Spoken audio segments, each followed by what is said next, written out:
우리 친구들 반가워요. 한 주 동안 하나님의 말씀대로 잘 살고 있나요? 오늘 이 시간 하나님의 말씀이 선포될 때 우리 친구들에게 하나님의 말씀대로 살고 싶은 소망이 샘솟기를 바래요.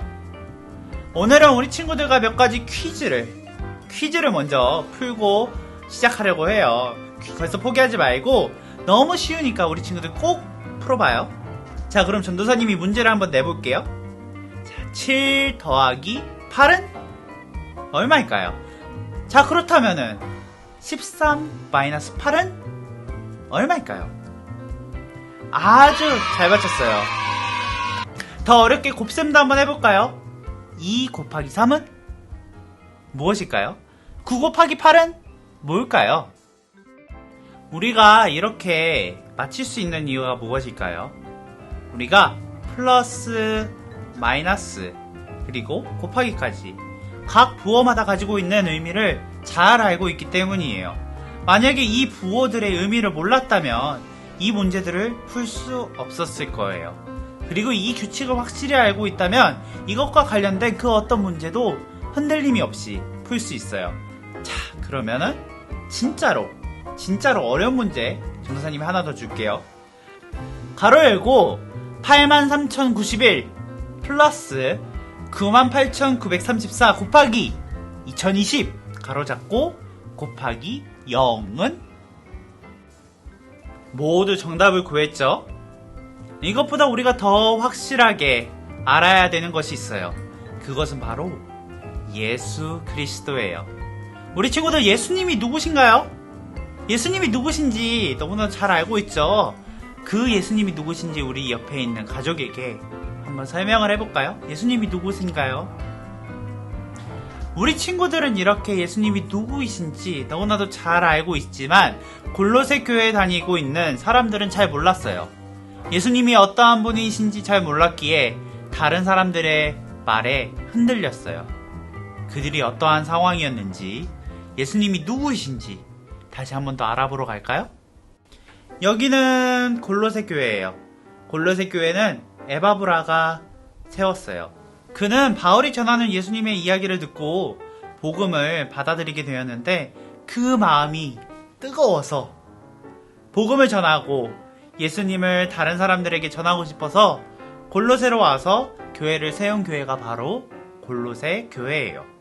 골로새 교회에는 믿음 생활을 열심히 하는 사람들이 모여 있었어요. 또한 믿음의 열매를 맺어가는 너무나도 아름다운 교회였어요. 그런데 골로새 교회에 문제가 생겼어요. 어떤 문제인지 한번 들어볼까요? 여러분, 예수님을 믿으세요. 하나님의 유일하신 아들, 우리를 구원하시기 위해 이 땅 가운데 오셔서 십자가에 달려 돌아가셨지만 죽으신 지 3일 만에 부활하신 예수 그리스도를 믿으셔야 합니다, 여러분. 아하, 이 사람 이거 안 되겠네. 예수님이 누구야? 당신이 그 사람이 누구이길래 우리가 믿어야 된다고 얘기를 하고 있는 거야. 나한테 설명해 줄 수 있어? 그리고 하나님, 예수님뿐만이 아니라 천사들도 숭배해야 되지 않아? 천사들이 우리에게 직접 나타나서 전해주잖아. 그뿐만이 아니야. 예수님 말고 하나님의 아들이라고 주장하는 다른 사람들도 있던데 그들의 말이 사실이 아닐까? 하나님께서 그 사람들에게도 나타나셔서 말씀하고 계신 건 아닐까? 내 말이 맞지 않아? 여러분들 내 말이 맞지 않아요?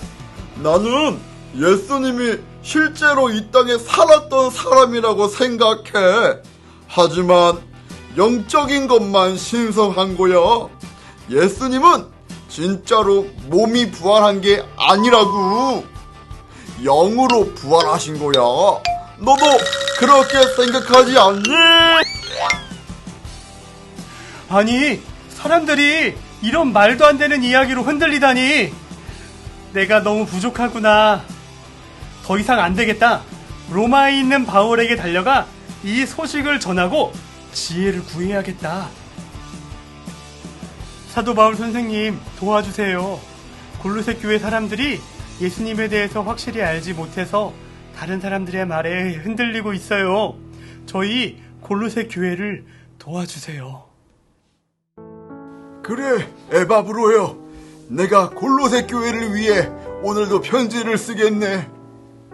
하나님의 뜻으로 그리스도 예수의 사도가 된 나 바울과 형제인 디모데가 골로새에 있는 여러분 곧 그리스도 안에 있는 신실한 형제 자매들에게 이 편지를 씁니다. 우리 아버지 하나님께서 내려주시는 은혜와 평화가 여러분에게 있기를 바랍니다. 에바브라에게 소식을 들었습니다.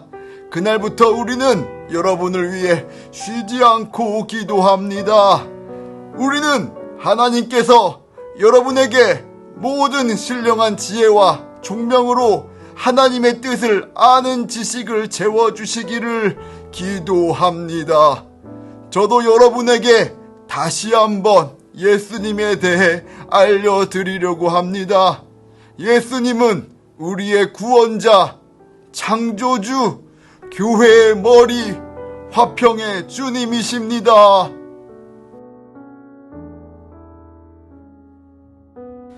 이처럼 바울은 편지를 통해서 골로새 교회 성도들을 위해 예수님에 대해서 알려주었어요. 먼저 첫 번째로 바울은 예수님이 우리의 구원자라고 가르쳤어요. 하나님이 유일하신 독생자 예수 그리스도는 죄인인 우리를 위해 십자가에 달려서 돌아가시고 우리의 모든 죄값을 치르고 용서해 주신 그 유일하신 구세주 구원자라고 가르쳤어요. 예수님이 우리의 죄를 용서해 주셔서 우리는 어둠에서 하나님의 나라에 들어갈 수 있게 되었어요. 하나님의 자녀가 되는 그러한 기쁨도 허락하셨어요. 다른 누군가가 아니라 오직 누구? 오직 예수 그리스도로 인해서 그러한 놀라운 일이 일어난 거예요. 두 번째로 예수님은 우리의 창조주이시라고 바울은 가르쳤어요. 예수님의 하나님의 형상이시자 모든 피조물보다 온전하신 분으로 이 세상의 모든 것이 예수님에 의해서 창조되었어요. 창세기 1장 1절 우리 친구들 모두 알고 있죠? 이렇게 나와 있어요. 태초에 하나님이 천지를 창조하시니라.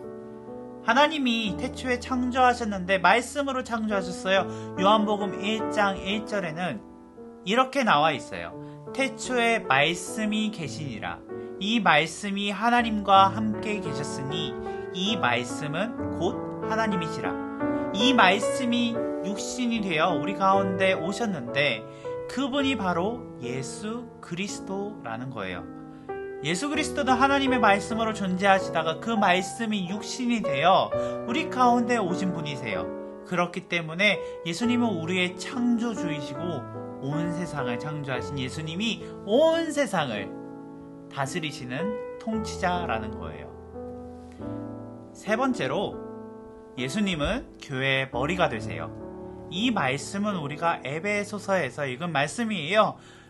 많은 사람들이 자신이 교회의 머리인 것처럼 주인인 것처럼 예수님인 것처럼 속이려고 하지만 교회의 주인 되시고 교회를 다스리시는 분은 오직 한 분, 예수 그리스도세요. 마지막으로 네 번째 우리 친구들, 예수님은 하나님과 우리 사이를 화해시키신 화평의 주님이라고 바울은 가르쳐주고 있어요. 우리는 죄인이어서 거룩하고 깨끗하신 하나님 앞에 나아갈 수 없지만 예수님께서 하나님과 우리 사이를 화해시켜 주시고 이어 주셔서 우리는 하나님께 나아갈 수 있게 되었어요. 우리가 하나님 앞에 나아갈 수 있는 다른 길은 없어요. 오직 예수 그리스도 뿐이에요. 이것은 골로새 교회뿐만이 아니라 우리에게도 똑같이 주어진 말씀이에요. 이 세상에는 자신이 하나님이라고 하고 예수님이라고 하는 사람들이 많아요. 안타깝게도 어떤 사람들은 그러한 꼬임에 넘어가기도 해요. 하지만 그것은 예수님이 어떠한 분이신지 정확하게 알지 못해서 그래요. 우리 친구들은 예수님이 어떠한 분이신지 바로 알고 여러분들을 꼬시려고 하는, 여러분을 속이려는 꼬임에 넘어가지 않는 그러한 믿음의 터 위에 든든히 서가는 하나님의 자녀가 되길 간절히 바래요. 주기도문으로 예배를 마치도록 하겠습니다. 하늘에 계신 우리 아버지, 아버지의 이름을 거룩하게 하시며 아버지의 나라가 오게 하시며 아버지의 뜻이 하늘에서와 같이 땅에서도 이루어지게 하소서. 오늘 우리에게 일용할 양식을 주시고 우리가 우리에게 잘못한 사람을 용서하여 준 것 같이 우리 죄를 용서하여 주시고 우리를 시험에 빠지지 않게 하시고 악에서 구하소서. 나라와 권능과 영광이 영원히 아버지의 것입니다. 아멘.